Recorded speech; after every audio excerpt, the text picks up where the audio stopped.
Thank you, guys. Thank you for joining us. I know that you guys are extremely busy, and it's hard to give a day like this, but I think it's important for everyone to get your perspective because you are in the thick of it. You are in the middle of it all, and to hear from you on what you guys are thinking. Let me introduce the panel first. From my left, Drew Gilpin from Kordia. And Drew is the Director of Sales and Marketing at Kordia for more than 5 years. During his time in this role, Kordia has become the only telco in New Zealand dedicated to business services. He's held various roles in the technology industry during his near 20-year-long career, including running the internet business at Clear Communications prior to its acquisition by Telstra. So Drew has really traveled a long distance. Thank you, Drew, for joining us. Pleasure. Next is Aldrin Isaac from Bloomberg. Aldrin has had an 18-year career at Bloomberg. Aldrin was the chief technical engineer responsible for architecting and developing Bloomberg's global communication network that spans over 100 countries. Aldrin has recently assumed the post of chief scientist of networks at Bloomberg and is well known in the IP world. He's the original author for many IETF contributions, including EVPN, the recent one, RFC 7209. And finally, Pascual Juan from BBVA. Pasky is Global Head of Innovation in Technology at BBVA. BBVA is a Spanish bank, major Spanish bank based in Spain. He's designing and implementing the BBVA cloud reference model, defining strategic paths, and actively participating in real-world projects like their corporate private cloud to change not just the capabilities of the replaced systems, but the way of doing cloud things at BBVA. He has been innovating for over 20 years, whether at BBVA or as part of Telefonica Research and Development or Prisa Group, where he managed the most relevant digital newspaper and media in Spain. Welcome, Pasky.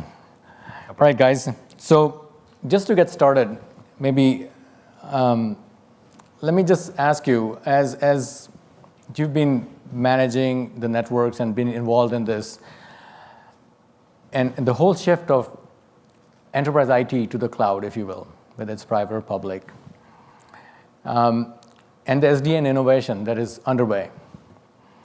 What gets you most excited about this innovation in cloud networking, especially with SDN? What will it mean to you for your business? We will just go down. Drew? So Kordia is in a somewhat unique situation in New Zealand. There are enterprises in the US that are probably, in their own right, larger than the entire business market in New Zealand. So we are considered, in this context, as the enterprise. Yeah. From our perspective, the ability to bring customers onto our network more quickly, we've done some analysis on the potential time savings, and your slides in our world are not too far from reality. I wonder how that happened. So from our perspective, it is more customers sooner, Yeah. And the ability to provide more flexible services in a manner that they're demanding now. That's great. More customers sooner is a great thing for business, absolutely, especially with the operational simplification that you're talking about. Aldrin. Yeah, so for Bloomberg, it's really, I think it boils down to the maximizing, I think Michelle said it this morning, maximizing the value of our network investments. When we're buying services from specific vendors, bandwidth basically from specific vendors, providers, and connectivity services from specific providers, we're sort of beholden to these providers. And I'm looking at it from an enterprise perspective. SDVPN kind of decouples us from being beholden to providers. It gives us a whole new way of enabling the services that we need in the enterprise and being able to self-service ourselves when it comes to these higher level services. So I think that's really one of the key things. And there's a lot of, I always say, automation is hard.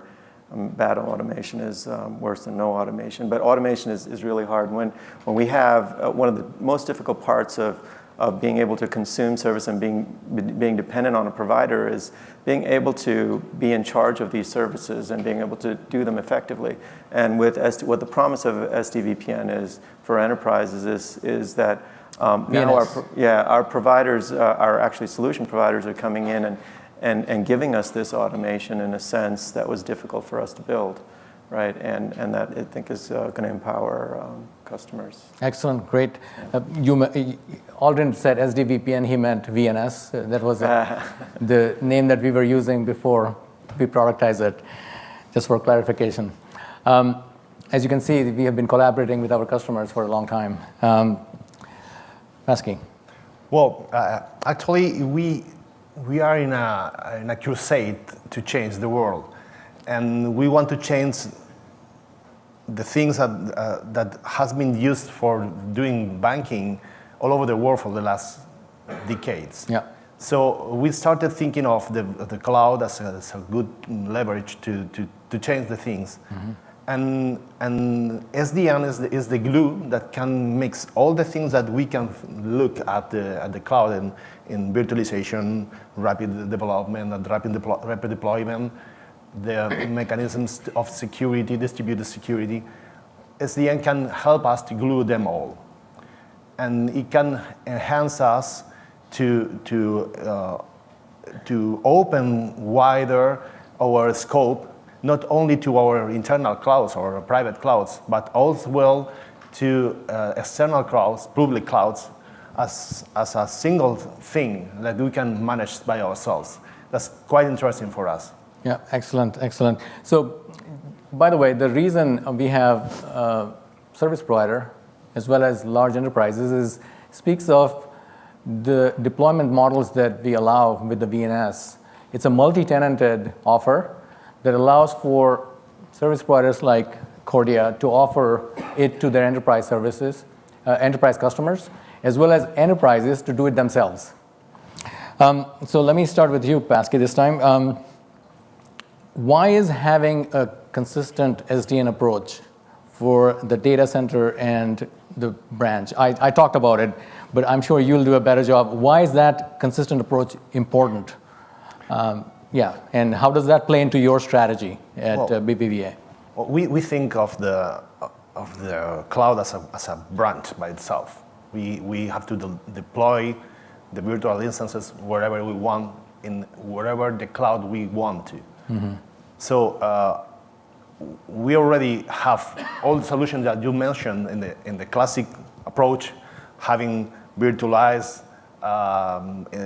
machines in our data centers, offered through a private network over a provider we own, which is Telefónica. We are one of the biggest owners of Telefónica, so we can push harder things to make the official networks to approach our needs. Yeah. But it is not possible for all the customers, and it's not possible for the providers. So a good approach to evolve our needs to a different set of situations all over the world could be using SDN. So we started doing, not in the branches yet, we are taking a deep look at it, but we are using it in our private cloud, which is a good starting point, where then we will go using other clouds.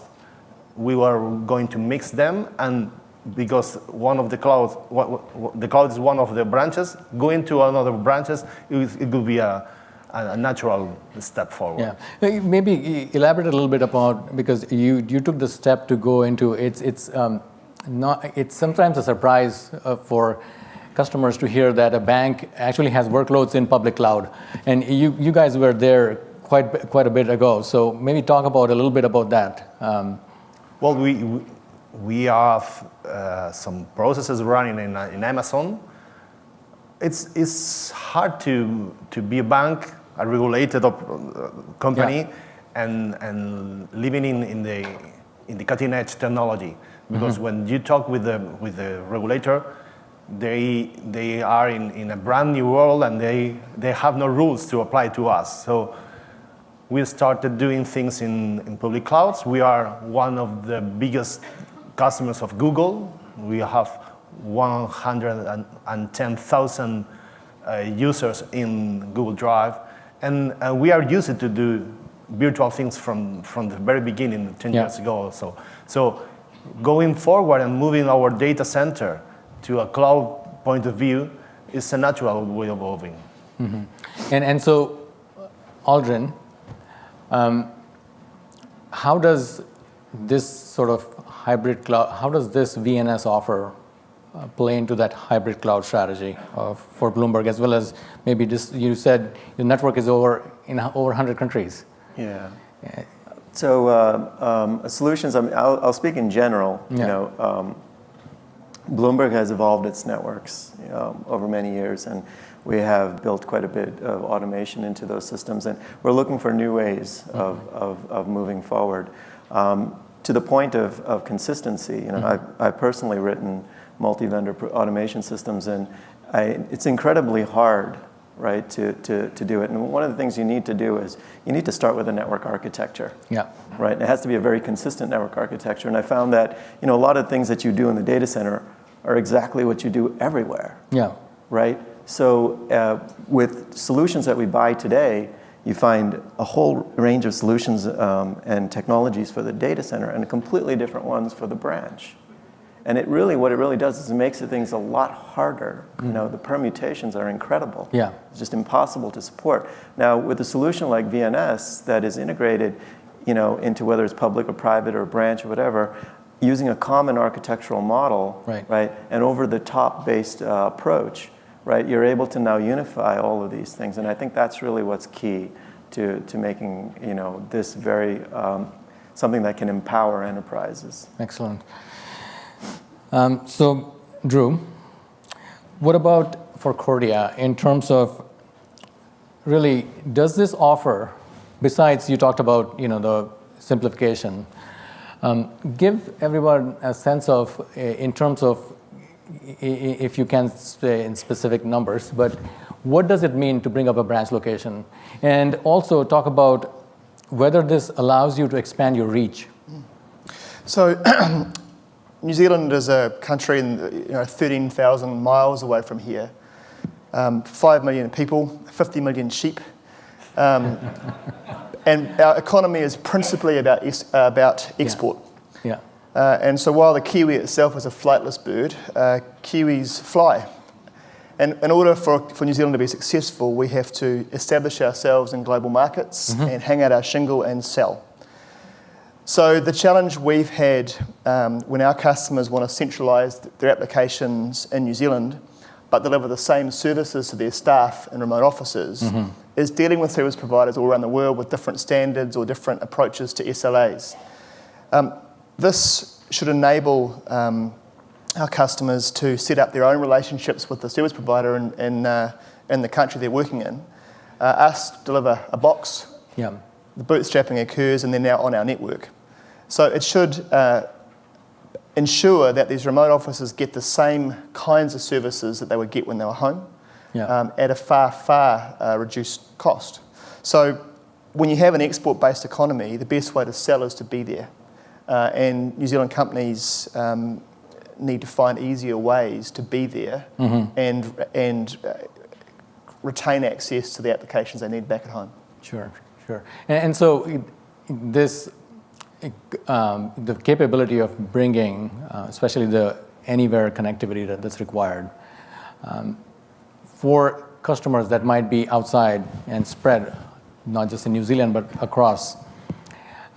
Talk a little bit about what that current model is and how this offer will change that. Before you answer, by the way, I'm going to open it up for questions from the audience in just a minute, so start thinking about the questions. Go ahead, please. So the current model is we use a Texas-based company called Masergy for their MPLS network. And in fact, that was an introduction made by Alcatel-Lucent, so they brought two companies together. And we have a great relationship with those guys, and in countries that have an open telecommunications environment, that works really well. When you go into some smaller economies Yeah. or more complex economies from a telco perspective, in Asian economies, for instance, it's very hard to get cost-effective reach. So what that means, particularly in Asia, is the local organisation can develop their own network relationship, and we can have the box shipped and connect ourselves. So we can rely on Messagy for their global MPLS network and make that work, but in areas that it's more complex or too expensive, this provides a great alternative. Good, excellent. Aldrin, coming back to you, the open CPE I talked about. Just give us your thoughts on, the branch architectures, especially the CPE and the open CPE approach. So CPs are incredibly hard, as you pointed out, to manage. They're not, you might have a variety of sites where you house your PE routers, or where all of these endpoints come and aggregate. But at Bloomberg we have over 13,000 customer sites, and you need a large field staff to manage that and many of the other assets that we manage out there. So being able to simplify CPEs and minimize the amount of times that you have to effectively send a field technician out to do an operation, or even to have somebody who is more specialized in operating a particular type of device because of the subject matter expertise involved, that actually has a profound effect on your operational costs, right? Right. Now, when you combine it with data center services like we talked before, that we're using VSP in some of our deployments, being able to integrate those two worlds together to provide a more unified experience, over-the-top experience, reduce the cost of our core infrastructure by decoupling our services from the pipes. I think all of that together, it's the value that all of this picture brings together that really is very appealing. Excellent.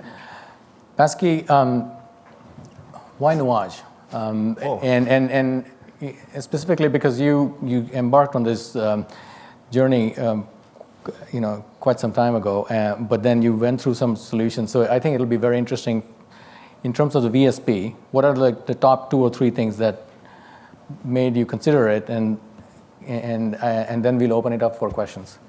Well, mainly the principal reason to use you is the capability to avoid using you. I love it. For instance, we are deploying in an OpenStack cloud that we're deploying internally, and first thing we did when we did integrated your solution with OpenStack is avoiding using your user catalog, because we need to use one single catalog out of your box, outside of your box. Yeah. And we stopped using a part from OpenStack, which is the security policies. We use it yours. So the capability of mixing things with an open APIs allows us to grow on top to grow good things, to create a third new thing that is not closed forever. This is not a monster created by Frankenstein for ourselves. Right. That thing could be used in other scopes, and we announced it in that developments in OpenStack forum in Paris last week. So this is a great thing for us. We have been kidnapped by big companies forever in the last decades, and we want to get rid of it. We want to be promiscuous. So be prepared, because we could be promiscuous with your software. Yeah. But it's a good thing, because if we don't want to be with you because you forced us to do. Yeah. We want to keep on being with you because you are good, and you are very good. I appreciate that. Thank you. What Pascual, by the way, was talking about in terms of we don't want to use you is we have a very nice GUI that we use that's a front end to do the demos, as you saw. But that's really, what we have done is we have completely exposed all the functionality of the VSD through RESTful APIs so that it can get fully integrated in OpenStack. All right, questions from the audience?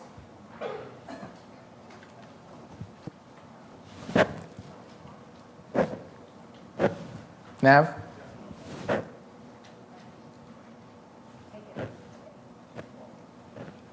Oh. Actually, Sharman. Oh, go ahead. Akshay, you want to stand up so that they can see you? All right, there we go. Okay. There's this new notion of SDN for transport with OpenFlow 1.4 just being ratified, to do tunable optics where you can do bandwidth on demand or bandwidth calendaring. And I was just wondering if that's something you guys are looking at perhaps deploying down the road.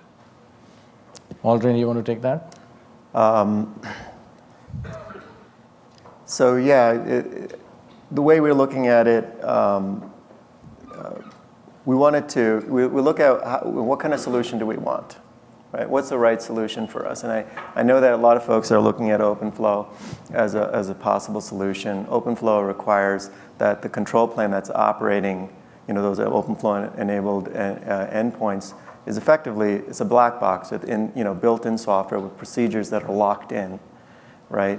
And certainly OpenFlow has a place, right? But when we're looking at what solutions we should bring to bear, right, we are looking at solutions that start from a proven place, that are standards-based and that our existing operations can understand how to support.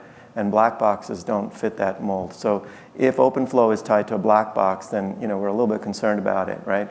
But if OpenFlow is tied in a manner in which, as a sort of in the same sense, I'm not going to go into the details of it, of how Nuage is using it. Yes, it's certainly interesting, right? I would like to see it being coupled with open standards, the procedures of how such things are done, being standardized. And until they're standardized, I'm uncomfortable with those type of solutions because our operators don't know. They're dealing with a black box. If it breaks, we have to make a phone call to somebody, and they're going to take a while to support us. They may. In general case, that's what usually happens. So that's kind of our thinking on it. But it's certainly interesting, and we're always looking at those type of opportunities. Drew, did you want to add anything? Yeah, so Kordia has been looking at bandwidth on demand and bandwidth calendaring for some time. The challenge for us actually is twofold in New Zealand. One is there's a very highly variable access ecosystem. So trying to work out something that works for everybody is a bit of a challenge. And actually, more esoterically, it's the billing. How do you calculate the cost of that increase of bandwidth, time of day, volume, those kinds of things. But from a technology perspective, our core network is the Alcatel-Lucent service router platform. We were one of the first to implement application assurance. We use SAM, so we have the building blocks for that. It's just dealing with the access options and the way we charge our customers for it. Excellent. Okay. Nav? Yeah, hi, Nav Chander from IDC. The question I have for all of you is, you all have legacy CPE equipment of some kind from various vendors. And as you move to this world, which I think really is the future, right? This virtualized CPE policy base, how are you going to transition? Like, what kind of existing features, for example, you reusing the existing CPE, or do you completely throw it away? Most of the time you don't want to do that. Is there a transition strategy for any of you to add this on, and some vendors have also offered that as an alternative as opposed to just rip and replace. So any comments on how will you transition to this new CPE type of environment? Great question. Aldrin, do you want to Yeah, talk about it? And then I'll chime in as well. Yeah. So first you start early, right? And then you find a use case that has, that isn't disruptive to your business, right? You make sure you vet it out over there, right? That's really the way we would start with we have a couple of use cases where we can actually bring this sort of technology in to solve real problems, right? But that doesn't actually affect our core business, right? And as we allow these things to mature, as we allow our operations to mature around these things, right? we'll find areas of where we can have interoperation points, if you will, between the legacy and the new. And I can't describe it in technical detail. I think it's going to be different for different people, but I know for off the top of our head, some of the things we would do. But let me just I'll share with you a couple that we've been being used for in trials right now as we speak. One of the common use cases, so you have, as you pointed out, an existing CPE, and you have existing lines from your service providers. And now, because of video conferencing, for example, where you need higher bandwidth because you want to collaborate with other branches, what you have is you have a situation where you need to upgrade your CPE because the CPE has a fixed throughput, and you need to upgrade your lines because most of the branch offices are T1s. And so what you have is an issue where every single site needs to be upgraded, so CapEx, the rollout, the operational cost, and you need to procure higher speed lines from the provider. Instead, what customers are looking at doing is putting the NSG, and the NSG is the one, so all the traffic from the branch comes to the NSG first. Based on marking, it knows, and the policy, it knows that this is the video traffic that needs to go to another branch. So rather than send it all the way on HQ, and what you do is you send it over the top on internet. And it's that way what you've done is you don't need to upgrade your lines. You don't need to upgrade your CPE. And over time, you start to transition that. So it gives you that flexibility, which is exactly the core of your question. And of course, it also knows that, if, for example, in our case, if Michelle is talking, and that's the video conferencing, then it'll go over the T1. So it's always guaranteed performance, right? It won't go over the best effort. So there's full flexibility. So internet offload is one of the first applications that large enterprises are looking at. Because you have that, every site has business internet, which is much higher speed than the T1s that they have right now there. By the way, if you want to ask me questions, feel free. I'm going to answer one of the questions that came up that Basil punted over to me in the morning, which is why Nuage over NSX? So, as you said, we are better, but I would say because we work as advertised. And the reason is also, of course, that it's tied to the specific use cases that customers are looking for. So I'll give you a couple examples. One is about disaster recovery. It's the most simplest but absolute requirement for everyone. You need workload mobility between data centers. And if you can't move your workload seamlessly, quickly, consistently, then the solution is not good enough. We offer federation from day one, multi-DC from day one. So network stretches, it's very fluid, it's boundaryless. NSX still does not offer federation. It's a single island that they automate within a DC. To connect to the other DC, you need to bookend it, you need to pop out into a VLAN, connect it to the router, configure the router. Automation goes out the window. And the workload mobility goes out the window. So that's one. Second use case is about hybrid hypervisor. Almost every customer that we go to is a VMware customer for hypervisors, ESXi. And every one of those customers is also considering KVM, OpenStack. Why? Because, and this is their words, they call it the VMware tax. They don't want to pay the VMware tax on the hypervisor anymore. So now they have a situation where they've stood up a pod with KVM and OpenStack, but they have this issue. All their workloads are on ESXi, and this new pod is on KVM. So how do I migrate this workload VMware doesn't offer a solution.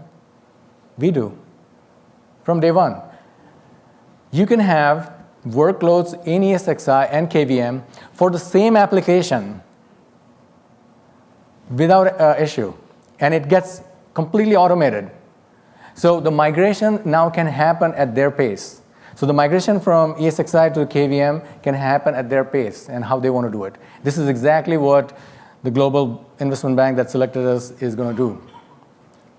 So that's important, very important for the customers. And finally, it's about what Pascual was talking about, and which is that you want to control your assets in private cloud through a policy-based automation that allows you to do the audits once, because banks spend millions of dollars in auditing the configuration and checkers checking the checkers. And what happens is now you do it once. And if there's a security alarm, threat that comes in, no more panic, because all you do is you go up to the policy server, change that or disallow it, and say which work group you want to disallow it. And then for the application that Pascual is talking about, you want the same level of control on your workloads in VPC, in Amazon, or in GCE, in Google. And by placing the NSG there, you can basically control through the same VSD and apply the same policies for your public workloads. So hopefully that's a comprehensive answer for why Nuage. Michelle has trained me and Basil has trained me to give this comprehensive answers. I think there's one key thing, just to your point, the federation and the open standards, right? When you're integrating the solution in, you're not going to be decoupled from your old network environment. You're just going to send routing information about the new environment. So you can slowly expand your virtualized environment, right, and eventually get rid of the old stuff. Right? That's exactly right. It's pretty straightforward. Any other questions? So maybe closing thoughts from each one of you? Anything? From our perspective, this could be a game changer. Our ability to, within an existing financial structure, significantly increase our growth and our reach is a major opportunity for us. Excellent. Thank you. From our perspective, I think some of the changes that are going on in the industry, platforms such as VNS, are sort of a new beginning in a sense. And there's a lot of opportunities we see. There's a couple of features, a number of features that VNS brings, but what it really is doing is opening up a new way of doing things, and I think that's really one of the key takeaways looking forward is a new revolution. Excellent. Asking. Well, one of our obsession is to make a version of every deployment that we do.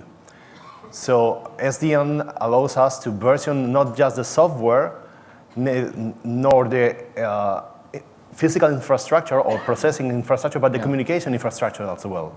So we can make a package with all of this and retrieve a former version if we will have to do a rollback, and we need to do rollbacks very fast because we cannot let money run out of the bank. So if we make a mistake, we can roll back in seconds in every single layer in the infrastructure or software that we deploy. That's right. And Great we can point. link it to the very software that is running on top of it. Yeah. So for us, it's a tool, it's a time machine, because we can spend too few minutes to do what we are used to do in weeks or in forward. And in backwards, it could be faster enough, because we can keep on same infrastructure up and running, but isolated from the communication point of view. Yeah. And the other thing I want to do is related to security. We have security teams. Well, we actually still have security teams and infrastructure teams. Yeah. And we are creating a new profession with a new activity, which is security of operations or infrastructure security. We need to find out a new name, because we are deploying communication infrastructures, virtual communication infrastructures, that are not prepared to run all the rules that the security people are thinking of. They are avoiding the bad ones to get where they don't must get. Okay. So the rules are the communications infrastructure by itself. Yeah. So we are quite far much more secure than we were before, because of the impossibility of reaching to the wrong place. That's a shift change of our thoughts about security, and they are working all together, and they are thinking, okay, I was the one who typed in the console the commands. What am I going to do? I'm fired. And the person by the side say, don't worry, we are going to do the rules. We're the rule makers right now. And they say, okay, that's a shift in my position. So they have seen the light. They are very committed to this approach. Excellent, excellent. Thank you. Just a couple things. The use case that I just described in terms of the offload, we are actually demonstrating it as part of the demos setup that we have. It's on the second floor that you can see. You can also see that cool video that we spent so much money on to make. By the way, we didn't spend anything. This was done by one of the engineers, believe it or not, and using Final Cut. So anyway, thank you all very much. Thank you for the panel. I really appreciate you coming and participating. Thank you very much.